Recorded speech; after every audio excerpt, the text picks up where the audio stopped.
I think that people who are religious, in a strange sense of the word, would prefer neither living a total secular life out in the world, nor living one that is totally monastic. I think that a community of families with a school and their own ways of raising food, but one that is not like isolated. In other words, the Buddhist kibbutz, doesn't it?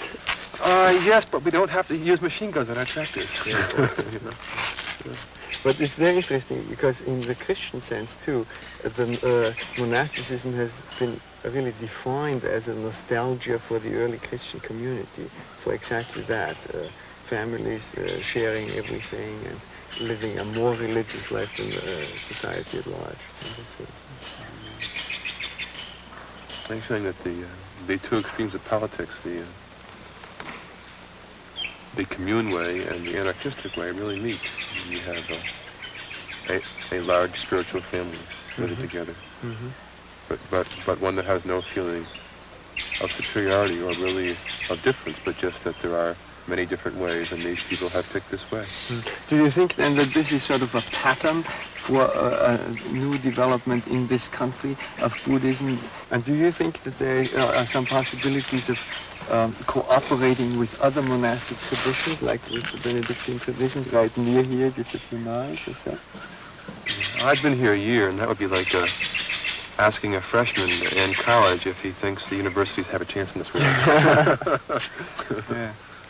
When you look at the very slight difference between our two different communities and our different ways, and people who are killing for my country, right or wrong, around the world, I mean, they're almost exactly alike. In this sense, then, monasticism would really have a very important mission in the world, right? Because there are monks both in the East and the West, and just by the way that they speak the same language, there is a bridge already existing, and all we need to do is use it, and use it for peace and for communication. Yes, I think that we're all getting together, and I think that as you come east, I may also return west. I hope so.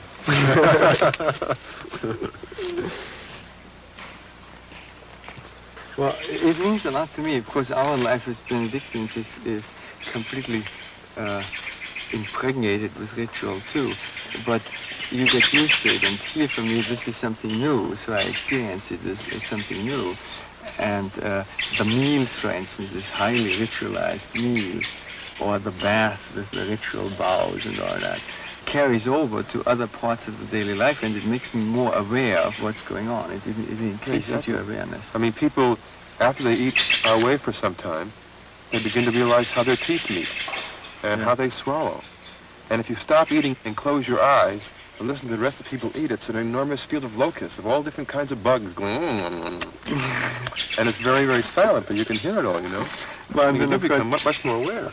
But I guess even if you don't do that, it's very beautiful to have these three bowls and every day different things in the three bowls. I mean, I really feel bad when I can't eat Nintendo. Yeah, I understand that.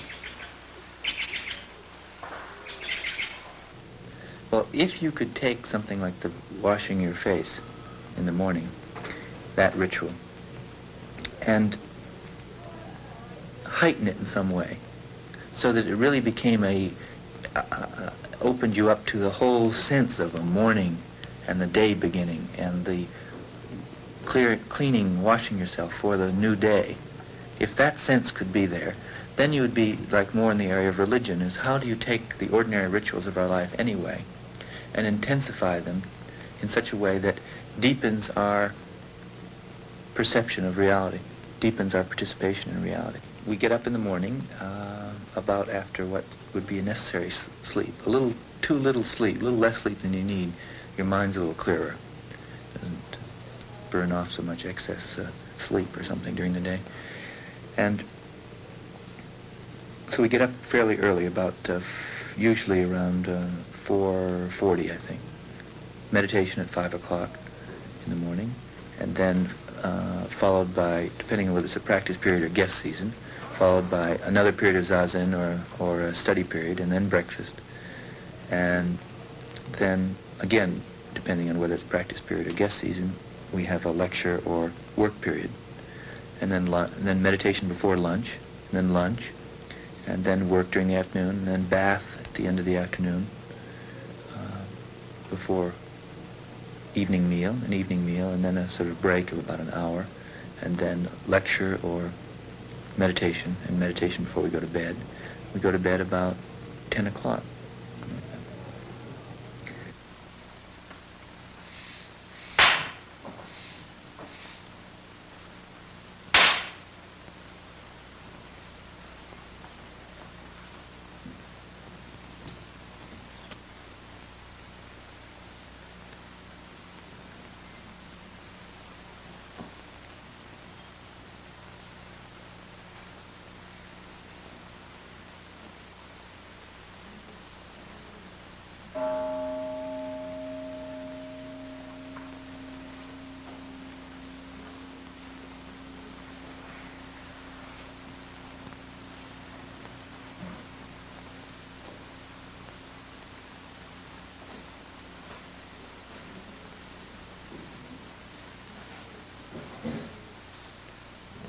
Yeah. Buddha said, you should not sleep,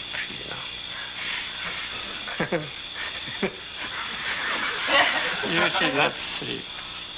And he says, but if you become really sleepy, you should sleep. But before you, when you are not sleepy physically, if you sleep, you should be ashamed of yourself. It is very difficult thing to overcome sleepiness. Hunger is not so bad. Even though you don't eat 2-3 days, it's all right. But if you do not sleep, even for one night, you feel terrible. And I think this is more deeper and original and essential instinct for us. So to confront with it means to confront with your true nature, how you feel when you are sleeping, and how you feel when you are hungry, how you feel when you are thirsty. This kind of experience is very important. Near the end of a sesshin, Suzuki Roshi at a lecture announced, it was late evening and rather dark, and said that a student in the sesshin had just become enlightened and didn't know it, but he would eventually find out.